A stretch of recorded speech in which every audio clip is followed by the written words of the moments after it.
जैसा कि ये विदित है कि देश के अधिकांश लोग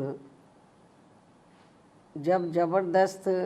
महंगाई, गरीबी, बेरोज़गारी व कमाई घटने आदि की हर दिन की भूख प्यास तथा गरीबी व तंगी के त्रस्त जीवन की मार से अति पीड़ित और दुखी है, तो तब ऐसे में केंद्र सरकार द्वारा देश में रेल का किराया बढ़ाना भी कुल मिलाकर आम जनहित के विरुद्ध व संविधान के कल्याणकारी उद्देश्य की बजाय व्यावसायिक सोच वाला फैसला ज़्यादा लगता है। साथ ही सरकार द्वारा राष्ट्र प्रथम के नाम पर आम जन का जीएसटी की तरह ही रेलवे के माध्यम से भी दैनिक जीवन पर बोझ बढ़ाकर उनका शोषण बढ़ाने की ये परंपरा घोर अनुचित है, जिस पर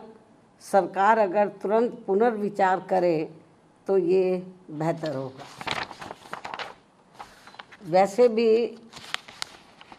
इस समय देश में बढ़ती गरीबी, महंगाई व सम्मानजनक स्थायी रोजगार के घोर अभाव में परिवार को पालने के लिए अपना घर-बार आदि छोड़कर पलायन करने की मजबूरी आदि के कारण यहाँ के करोड़ों लोगों के लिए ये रेल का सफ़र कोई फैशन, आनंद व पर्यटन नहीं है, बल्कि रेल का अति कष्टदायी सफ़र ये आम ज़रूरत व मजबूरी है। बल्कि रेल का यह अति कष्टदायी सफ़र आम ज़रूरत व इनकी ये आम ज़रूरत व मजबूरी है, जिसके तहत सरकार को इनके प्रति व्यापारिक नहीं बल्कि सहानुभूति का कल्याणकारी बर्ताव जरूर करना चाहिए। ऐसी सभी की इनसे हमेशा अपेक्षा रहती है। इसलिए सरकार को केवल अपने फ़ायदे में व उससे मुट्ठी भर अमीर व संपन्न लोगों की चिंता करते रहने की बजाय देश के उन करोड़ों लोगों की समुचित चिंता करनी चाहिए जो रोज़गार के अभाव में आत्मसम्मान का जीवन जीने को तरस रहे हैं तथा परिवार का कम से कम एक वक्त पेट भरकर किसी प्रकार गुजर बसर करने के लिए सरकार की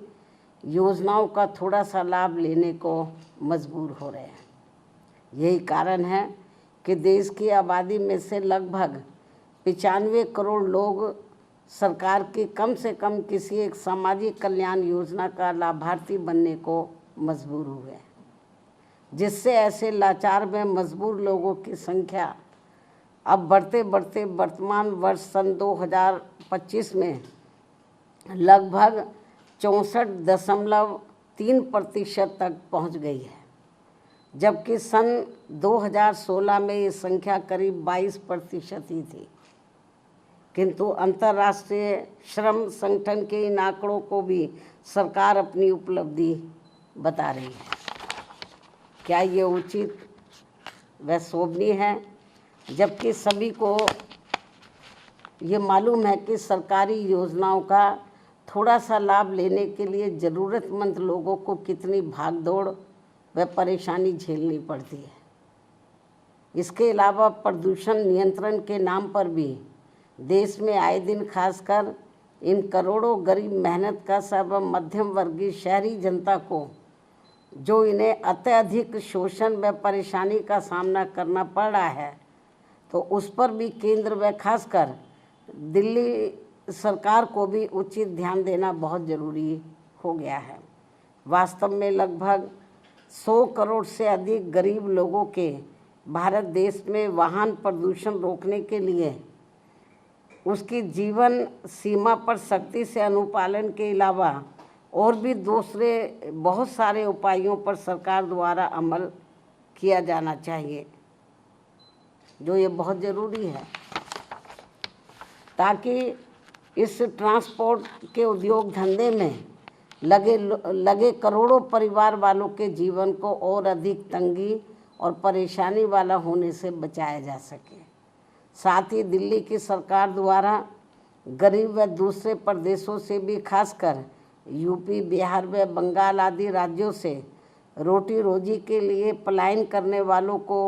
यहाँ बिना कोई दूसरी व्यवस्था किए हुए उन्हें जिस बेरहमी से उजाड़ने का ये जन विरोधी रवैया अपनाया जा रहा है, अर्थात उनकी झुग्गी झोपड़ियों को जो तोड़ा जा रहा है जिस बेरहमी से, तो ये अति दुखद व शर्मनाक भी है। लेकिन दिल्ली सरकार बहाना क्या बनाती है कि हम कोर्ट के आदेश का पालन कर रहे हैं, लेकिन माननीय कोर्ट ने ये नहीं कहा कि जिनको आप उजाड़ रहे हैं तो उनकी आप दूसरी व्यवस्था किए बिना ही उनको उजाड़ दें। कोर्ट ने ज़रूर कहा है कि आप इनको हटाइए, लेकिन कोर्ट ने ये नहीं कहा कि आप इनके लिए दूसरी व्यवस्था ना करें। सरकार की जिम्मेवारी बनती है कि इनके लिए पहले दूसरी व्यवस्था करें इनको बसाने के लिए, उसके बाद इनकी झुग्गियों को हटाना चाहिए। लेकिन ये सब व्यवस्था किए बिना ही तो कोर्ट की आड़ में जो इनके साथ में अन्याय अत्याचार हो रहा, शोषण हो रहा है, तो मैं समझती हूँ ठीक नहीं है। वैसे भी दैनिक उपयोग की आवश्यक वस्तुओं पर भी जिस प्रकार से कीमतें बढ़ाई जा रही हैं, इसके अलावा दैनिक उपयोग की आवश्यक वस्तुओं पर भी जिस प्रकार से कीमतें बढ़ाई जा रही हैं, वे भी खासकर दिल्ली की जनता के लिए भारी मुसीबतें पैदा कर रही हैं। आमदनी कम व खर्च ज़्यादा से लोगों के अच्छे दिन की उम्मीदों का फिर क्या होगा, ये सामाजिक भलाई के संबंध में सोचने वाली अहम बात है। इसी क्रम में देश भर में बिजली की कमी ने भी केवल आम लोगों को ही नहीं बल्कि पूरे व्यापारी वर्ग व छोटे उद्योग धंधों को भी बुरी तरह से प्रभावित कर रखा है।